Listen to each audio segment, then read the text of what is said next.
Hi,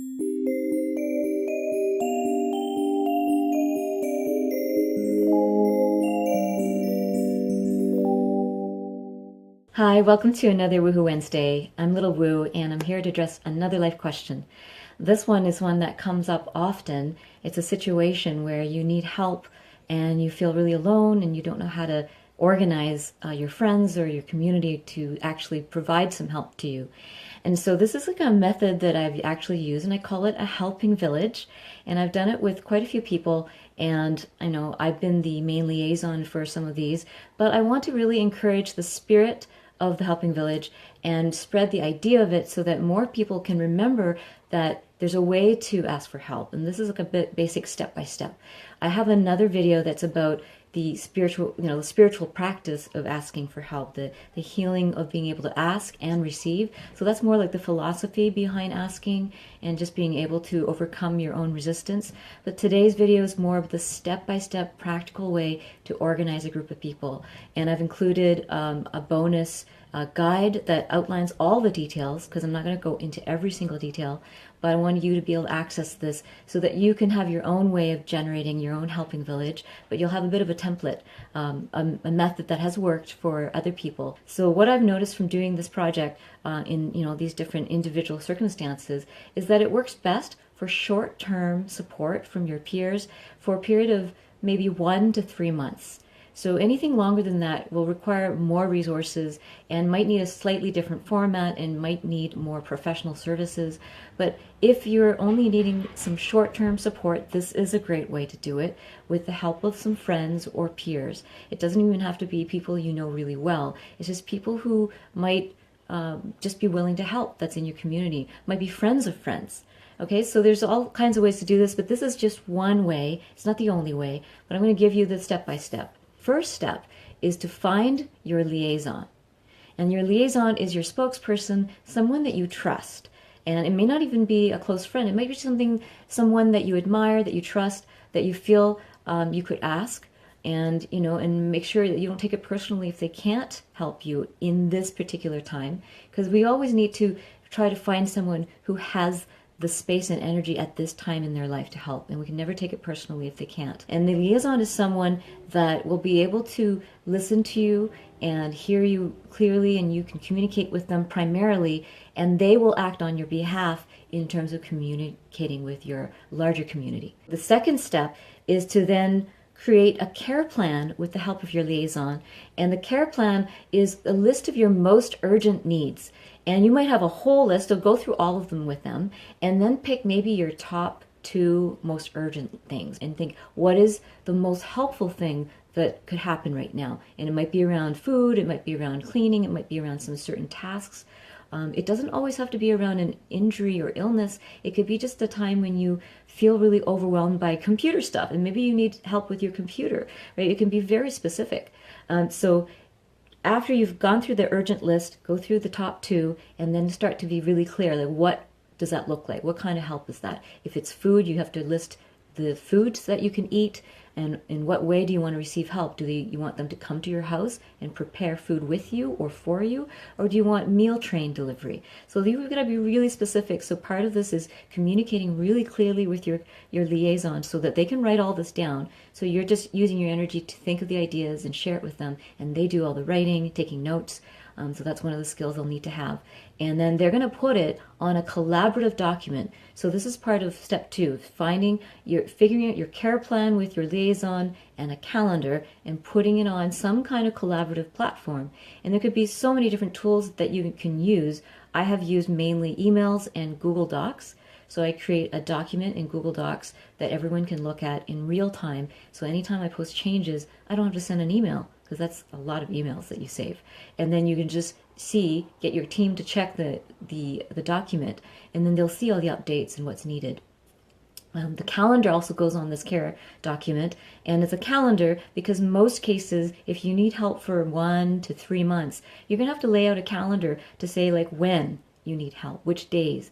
And you have to kind of outline that. Is it Monday, Wednesday, Fridays? Is it changing every week? Then you have to lay that all out on your calendar, exactly what time, and then they can choose which time they can come over, and then you can use the calendar to confirm instead of a whole bunch of emails. So part of using collaborative documents is to save the whole team from getting tons of email updates and messages from each other back and forth, because that can wear someone down and make them not want to participate.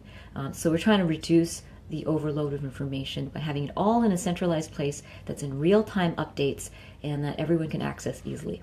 And the third step of your caregiving team organization is, of course, to build your team. And so with your liaison's help, you're going to sit down and think of who are all the people that you know, whether you know them well or not, that you could maybe approach. And a general net is often useful, or a specific one. So I've done it both ways, where in one situation the person sat down with me and we looked at all the people that they felt really safe to talk to, and some of them were friends and some of them were just acquaintances, and some of them were people from my network that were, that they were familiar with. And we put together a list and we made the invitation, and they could agree or disagree to take part, right? So this is your team, ideal team list. And then you can put a general net instead, where you maybe put a call out on Facebook and put, I need some help with meal prep for the next few weeks, or it could be possibly for 2 months if I could get a big enough team. Who would be interested? And send me your email address, right? So you always ask for email address so you can send one main invitation once you've collected interested people. So there's a few ways to build your team. Other ideas are to think of the teams, clubs, maybe sports or business groups you belong to, any other social networks, like maybe your Twitter following is different, your Instagram following is different from your Facebook. Of course, Facebook groups and forums, those are all places where people might know you, briefly even, or they might not know you, but they feel that you're part of the group, so they might be willing to help. You'd be really surprised at how generous people can be if they feel part of this community and they see a call for help.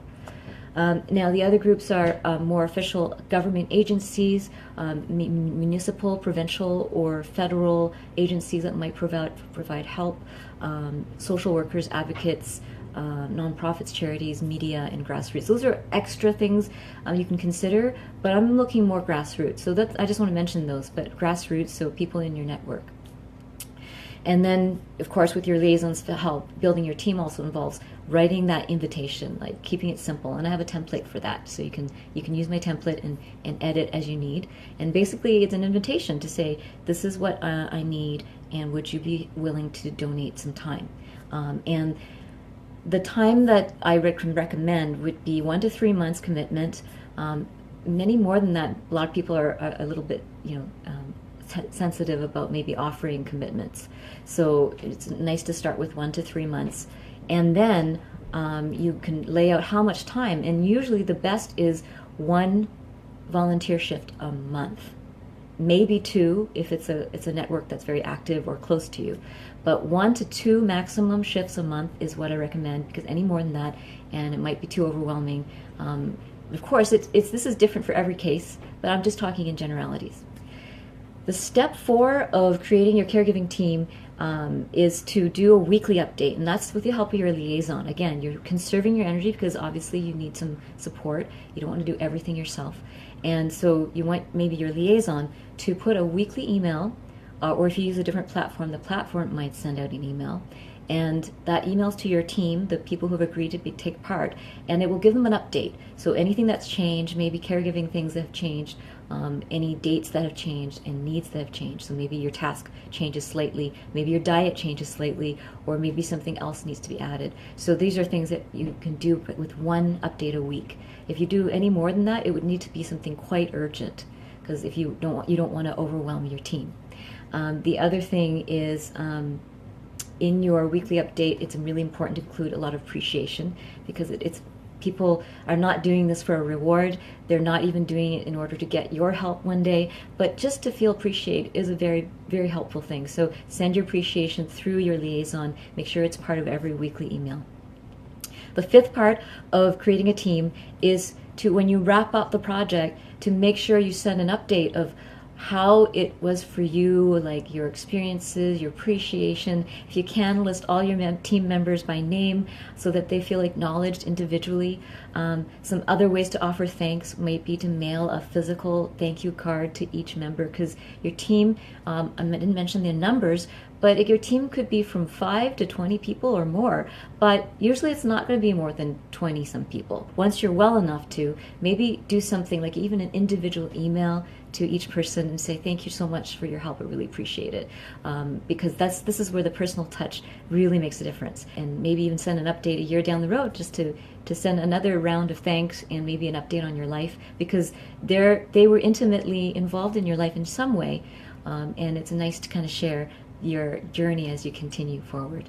So those are the basic steps. You can go to my website, and there's another video that's more about the kind of healing that comes from being able to ask and receive help, and maybe what some blockages might be if you're having trouble asking for help. So that's more like the emotional side of this, how to access the guide to creating your own caregiving team, your own helping village. And also there's a template that's a Google Doc template that you can use. And share with me if you have some really cool collaborative team and easy to use ones, like not like really complex ones that people have to learn, but very basic ones that are very intuitive to use. If you have any suggestions, please send to me on this post, comments area, or email to me, treasures@littlewoo.org, and visit my website for an archive of my past videos to help you on your journey of compassion and imagination. And if you want to work with me, I do private sessions. I'm currently doing mostly Skype and phone sessions or Zoom, but those are available, and I look forward to working with you at some point in your life journey if you need some support and guidance and inspiration. Mwah.